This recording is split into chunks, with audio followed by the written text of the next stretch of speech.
안녕하십시오. 이신건입니다. 오늘의 신앙 묵상은 예수님이 고난받으시고 돌아가시고 매장되신 고난을 회상하는 성금요일에 특별히 바젤 대학에서 신학을 가르치신 로호만 박사님이 쓰신 사도신경 해설, 이 책 중에 하나를 택해서 여러분에게 읽어드리겠습니다. 번역하신 오정석 박사님은 로호만 박사님에게 논문 지도 받고 한신대 교수 총장 지내신 분이시고요. 그래서 이 책이 아주 참 좋은 책인데 이제 절판돼서 시중에 나오지 않은 것이 매우 아쉽습니다. 사도신경 해설 그 중에 한 부분인 제목이 희망의 지옥행입니다. 희망의 지옥행.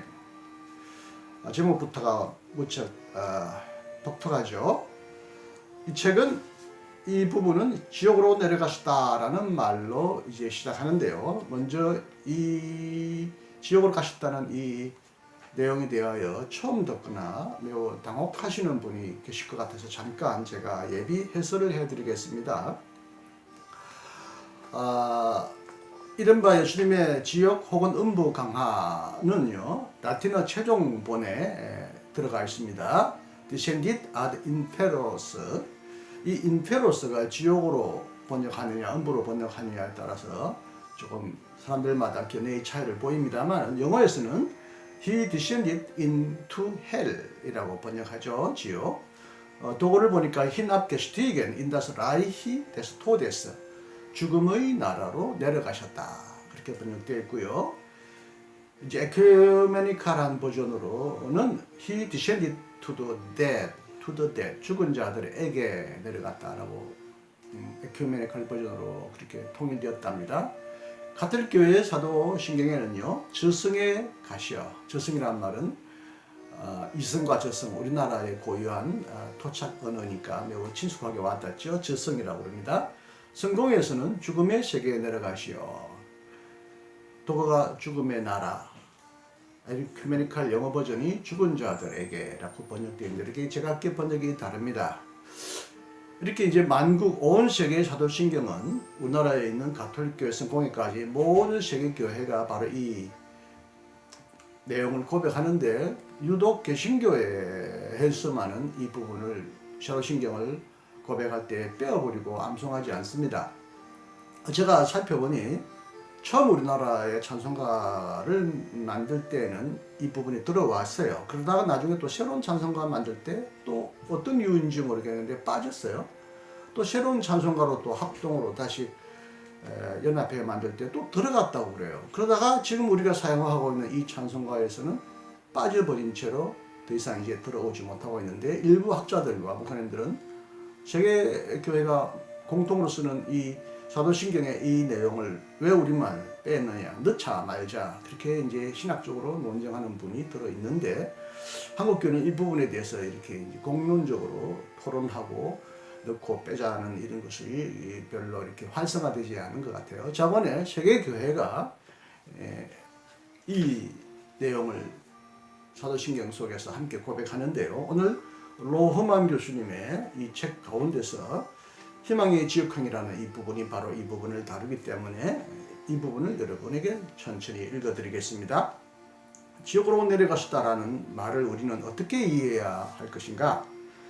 예수가 죽음의 나라로 내려가셨다는 표현은 사도신경의 가장 어두운 면에 속한다. 이 말은 로마 교회의 세례 고백서와 니케아 신조에는 없다. 그렇기 때문에 이 말은 사도신경의 특수성을 나타낸다. 이 특수성은 날조된 것이 아니다. 사도신경의 이 진술은 신화적으로 간주되기 쉽기 때문에 도리어 부담이 된다. 그러나 이 진술은 교부들의 생생한 전승에 이어진다. 그리스도가 십자가에서 죽고 부활한 사이에 지하에서 지냈다는 신앙은 이전부터 잘 알려진 교설 중에 하나이다.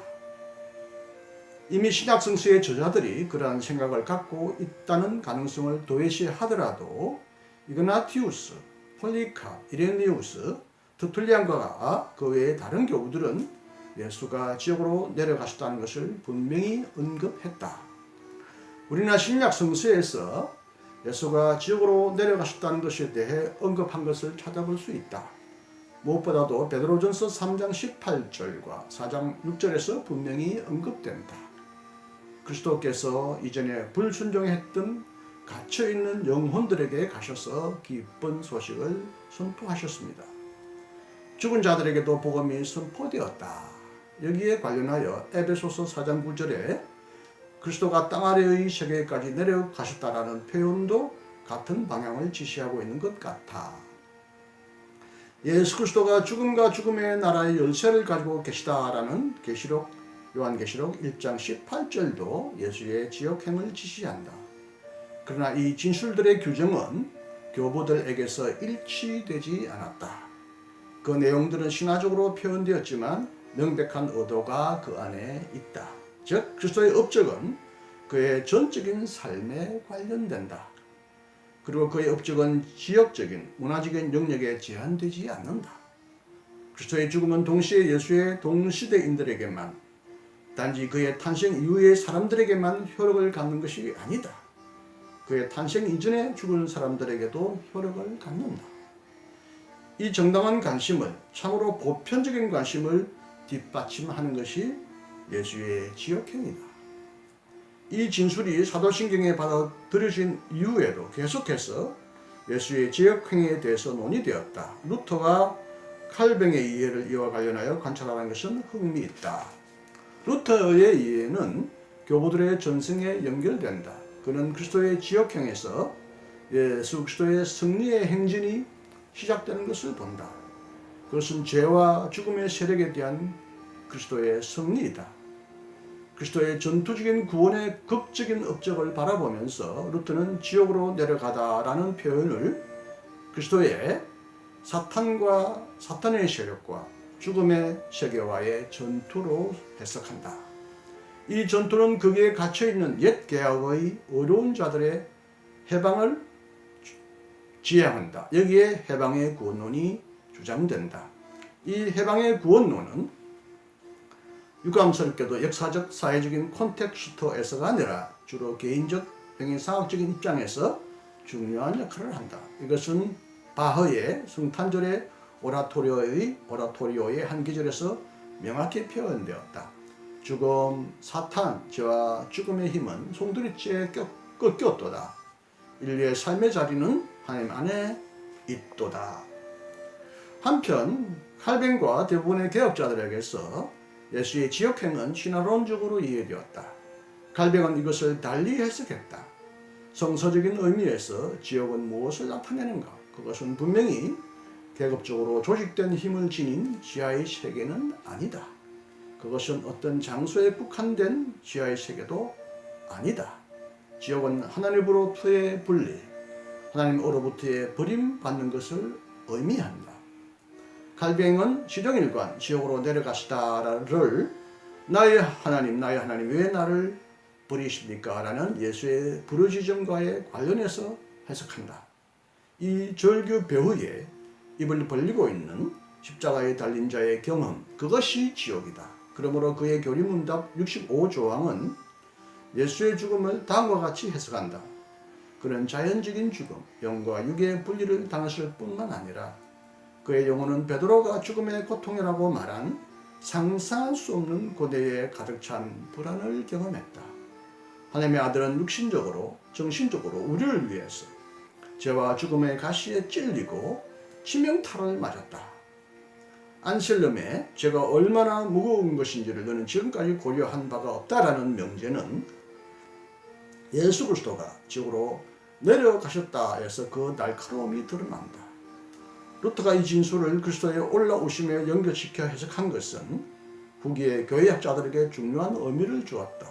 이에 비해서 칼뱅은 하나님의 아들의 낮아지심의 가장 깊은 면을 주목한다. 루터와 칼뱅의 사상을 이어받은 후대의 아들들은 이 점을 가지고 논쟁을 했다. 지옥으로 내려갔다라는 진술에 대한 성서적인 분명한 근거를 볼 때 하나의 입장만을 해석의 가능성으로 확립해야 할 필요는 없다고 나는 이해한다. 양자는 기독론적으로 중요한 이 자리에서는 아니지만 다른 곳에서 받아들여야 할 동기와 의도를 표현한다. 신경의 초대교회의 해석에 가까운 루터에게서는 이 진술의 해방의 신학적인 측면이 강조되었다. 여기는 물론 그리스도의 해방의 사건의 역사적인 사회윤리적인 국면이 노작되어야 한다. 아마 이런 국면이 고려되어야 한다라는 뜻인 것 같아요. 지옥의 소에 대한 칼뱅의 깊은 통찰은 바로 우리 시대의 고난을 바라볼 때 소외된 동시대인들의 많은 경험에도 들어맞는다. 사람들은 사르트르의 비공개의 종결문, 지옥, 그것은 다른 사람들이다 와 이에 대한 T.S. 엘리어트의 대답, 지옥, 그것은 나 자신이다를 생각해야 할 것이다. 나는 루터와 칼뱅이 사도신경의 어두운 진술을 같은 관점을 가지고 해석했다고 생각합니다. 예수의 지옥행은 삶 전체에 관련된 예수의 해방의 역사의 넓이와 깊이를 지시한다. 이 해방의 역사, 구원의 역사에서부터 희망 없이 제외되었거나 배제된 인간은 없다.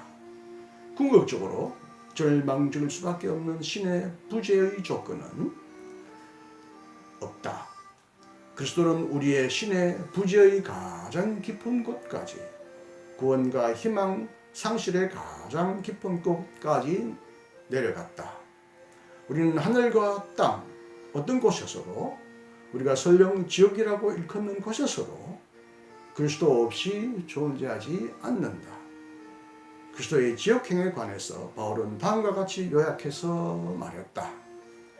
그리스도께서는 죽은 자의 주님도 되시고 산자의 주님도 되시기 위해서 죽으셨다가 다시 살아나셨습니다. 로마서 14장 9절.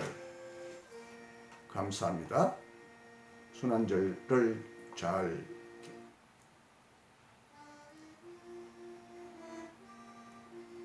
겪으시고 부활의 아침에 다 함께 기쁨으로 만나기를 소망하면서 부족한 제 신앙 묵상 로흐만의 사도신경 해설 중에 희망의 지옥행을 읽어드렸습니다. 감사합니다. 또 뵙겠습니다.